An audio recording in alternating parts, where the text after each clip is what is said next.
உள்ள தேட்டரில் போய் பார்க்குறேன், எதுவுமே இல்லை. ஒரு மாதிரி இது கண்ணில் தண்ணி வந்துருச்சு. அப்புறம் ஈன்னு ஒரு படம் ஜீவா சார் நயன்தாரா நடிச்சிருப்பாங்க. அதில் வந்து ஒரு ரோல் கொடுத்தாங்க.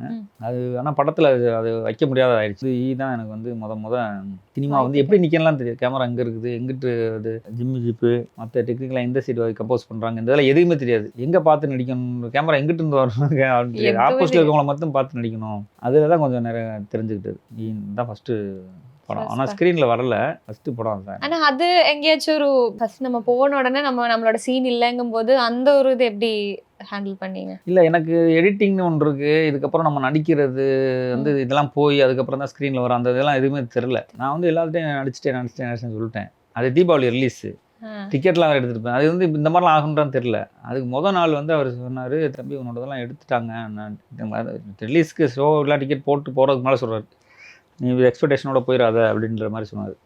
அது ஃபுல்லாக எடுத்துட்டாங்கன்னா எனக்கு அது மாதிரி உள்ள தேட்டரில் போய் பார்க்குறேன், எதுவுமே இல்லை. ஒரு மாதிரி இது கண்ணில் தண்ணி வந்துருச்சு. இந்த என்னடா அது, நம்ம ஒரு 15 நாளுக்கு மேலே நடிச்சுருந்துருப்பேன் அதில். இல்லைன்னா அப்போ தான் தெரிஞ்சுட்டேன், இனிமேல் வந்து எந்த படமே வந்து நம்ம போய் ஸ்க்ரீனில் பார்த்துட்டு அதுக்கப்புறம் தான் எல்லாத்தையும் சொல்லணும். இல்லைனா நான் ஏன்னா டப்பிங் வரையும் பண்ணிட்டு இருக்கும், கடைசி நேரத்தில் சில ஃபுட்டேஜ் எடுத்துருவாங்க அப்படின்றது எனக்கு அப்போ தான். அதுக்கப்புறம் வந்து என்ன சொல்லுவாங்க, பழையணும்